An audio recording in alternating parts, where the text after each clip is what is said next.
Hey Bees, I'm Marie from Humblebee and Me, and today we are making these gorgeous creamy stick lip tints. So we are making these using the creamy lip balm base I released a couple days ago. So if you've already got that made, you can dive right into this. Now, I do love lipstick, but I kind of find that in my day-to-day life, I gravitate towards things that are a little easier to wear, things that I can apply without, not like I don't really need a mirror, things that wear down a little bit better. So, if I've got like a really rockin' like purple lip on, I've got to make sure that I kind of keep that purple lip on quite nicely, because otherwise, as the day goes on, you kind of get like the center of your mouth starts to kind of come through like, hello, I am your skin, whereas the outside is still purple, which is also kind of a cool gradiated look, but I digress. You have to reapply lipstick during the day quite a lot and be quite precise to sort of keep the look up, and that's not really a thing I'm great at, so lip tints are fantastic. So these were born out of a couple different experiments. The base, the creamy lip balm base, we sort of have already talked about, was born out of some sort of failed experiments as I was trying to make a lipstick base that would work with a mold. This one felt really, really lovely on the skin, so I wouldn't call it a complete failure, but it did not unmold at all. It just like tore in half. It wasn't happening.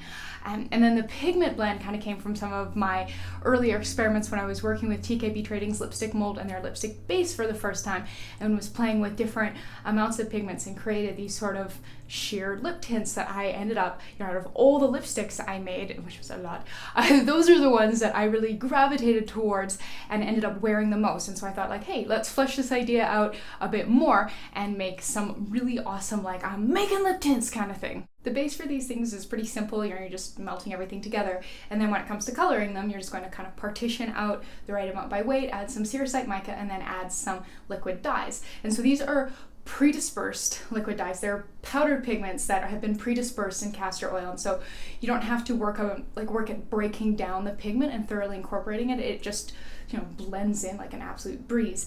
If you don't have them, please refer to the blog for some sort of thoughts and ideas on how to use powdered pigments instead.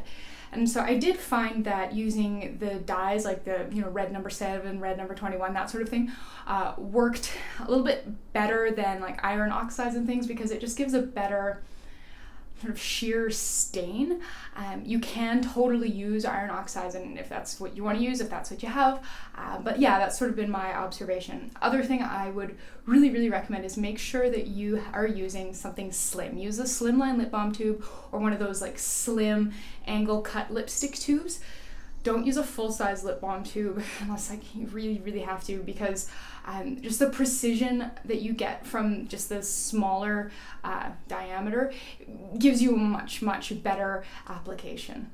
Now I have provided the color blend so you can make the lip tints that you see in the blog and you see me put on in this video, so you can make them if you want, but I really have provided just kind of the framework for the recipe. This much base, this much sericite mica, this much pigment. So you can kind of customize the strength of the tint if you want to, and you can 100% create your own blends that work for you and for your skin tone. So I think that's pretty cool. So actually a lot like a lot of the recipes in my book, where I give you a base recipe, a bunch of different color blends that you can make, and then just the rough guidelines so you can create your own. I thought we'd take a look at the 5 different tints, colors, color blends that you'll see between the blog and the video. So this is kind of the first one I made. It's a very sort of classic powdery pink. I don't love this one. I find that the titanium dioxide gives it more of a lipsticky feel, but it's like a low coverage lipstick, so it just kind of mostly feels like a lipstick that just doesn't work that well. So yeah, I found that I'm not a huge fan of titanium dioxide in these. This is the second one I made. It's a sort of a slightly cool red, and I really like it. Got a gorgeous like proper tint where I feel like you can still see my lips through it, and it just works really, really well. So yeah, this one, nice, gorgeous, cool red. This one's more of a sort of a slightly orangey red, also lovely. So definitely still more of a tint. You can definitely still see the color of my lips shining through. Yeah, really like this one. And lastly, we kind of have my 3 goes at coral, which are all pretty orange, but we're going to take a look at how they wear. Kind of the problem with coral is that coral needs pink and pink needs white, and I wasn't loving how the titanium dioxide was working and things, and so I was trying with like just red and yellow, which makes orange, sort of unsurprisingly. We'll kind of see how this goes here. You can kind of start to see the effects of me wearing lots of different lip tints, putting them on and washing them off. So that wears more coral than I kind of would have expected, but I don't really think I'm going to be wearing this outside. This one was kind of the second go at a coral that's much more on the red side than the yellow side. All right, that is way more wearable. I could actually see myself wearing this one out, so that's great. So good to know. This one is the last coral that I tried, and it's got, you can kind of tell from its milky color, it's got some titanium dioxide in it. There are the different color blends. If you want them, they're all listed out on the blog. So go down to the description box and click through to the blog to get everything, all the amounts, everything written out. It's in grams, it's in ounces, it's sort of per tube, and everything is linked so you know where to buy the stuff. All right, now that you have seen the lip tints in action, let's go make some. All right, let's set to work turning our gorgeous creamy lip balm base into some beautiful tinted lip balms. So you can see here I have 3 glass prep cups, and in each of them I have approximately 2.38 grams of the base, sort of give or take 0.02 grams, and 0.27 grams of sericite mica. And so to each of these we are going to add about 0.54, sort of between 0.5 and 0.6 grams of liquid lip dye. So these are pre-dispersed pigments that have been pre-dispersed in castor oil. You really do want to use the pre-dispersed ones. Trying to make this work with the powdered ones is a pain in the bum and would require some sort of further adjustment. So we're going to boot up our scale here. This one I'm going to aim for a bit of a coral color. So that ends up being mostly yellow with a little bit of red. A little bit of white. I'm gonna see if I can hold off on the white, though I haven't loved the way whites come out in some of my previous experiments. So yeah, let's see here. So we're going for somewhere between 0.5 and 0.6. I want it to be mostly yellow, so I'm gonna aim for this being about 0.4. 0.1 of this, just a wee bit of the white. For our next one, I want to do kind of a classic Hollywood red, so I think I'll just kind of do a blend of these two and just like a titch of the yellow.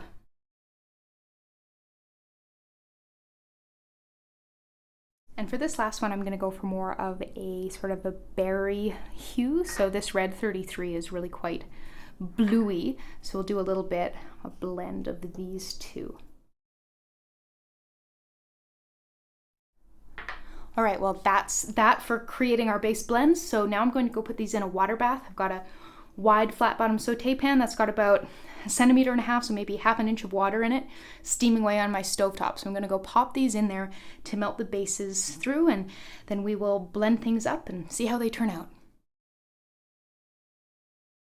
All right, once everything has melted, you can remove your water bath from the heat. You can see I've got my 3 different ones here, and the bases are all liquid.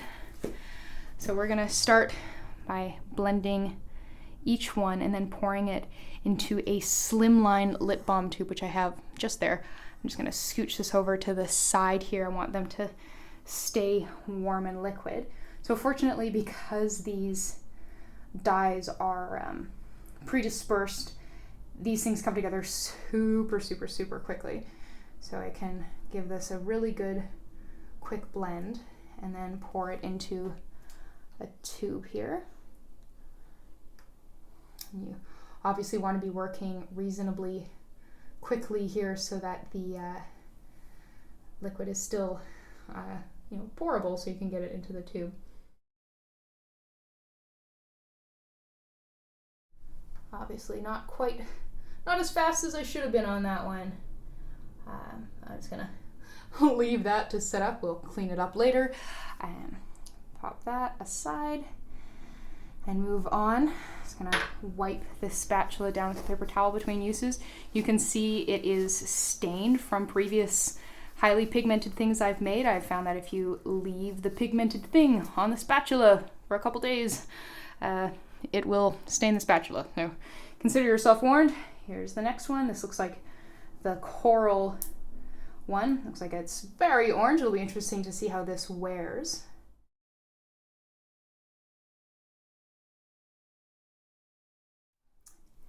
this is the more berry toned one that had the little bit of the bluer red 33 in it.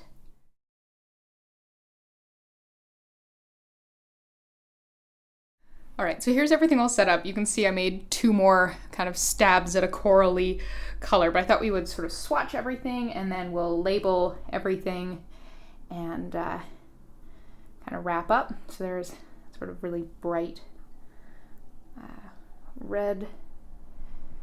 There's kind of the, yeah, that's definitely orange. This is the cooler pink kind of red. This was my second attempt at a coral, which is still pretty orange, but significantly less orange than the first one. And then this is the third attempt at coral, and this one incorporates some titanium dioxide, and it's definitely the most corally of the lot. But yeah, there you go. You can see that the color payoff for these is really, really fantastic. To finish these up, I'll start by capping them. And then to clean them up, I've got a bit of paper towel here and some isopropyl alcohol. So I'm gonna mist the towel with the isopropyl alcohol and rub down each of these tubes. Some of them had messier pores than other. I'm looking at you. So that'll help remove the evidence of my less than perfect pouring, and will remove the greasiness from the tube so that our labels adhere.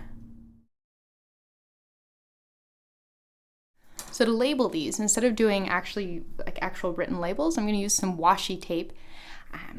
So let's decorate each tube here.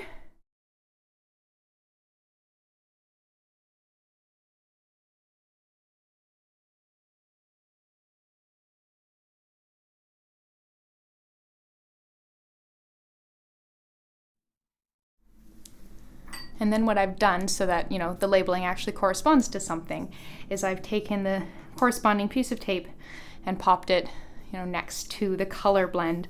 And so I've also labeled these as being, you know, in these slim tubes, so I sort of know what I'm looking for. So I've been finding that this has been working quite well for me for labeling colored cosmetics, because the I don't have to worry about writing or anything getting smudged off. But yeah, there we are. You just made some gorgeous creamy lip tints. These things are wonderfully customizable. They're so fun and easy to make once you have the base, and they feel great. And sort of, as you can see, the color punch definitely has the potential to be amazing. So thank you so much for watching. Please subscribe. Do remember to go down to the description box below the video and click through to this post on the blog, where you'll find all these color blends all written out and the full recipe for the base, which is in a different post and a different video, so you will need that to make this. But yeah, thanks so much, and I'll see you next time.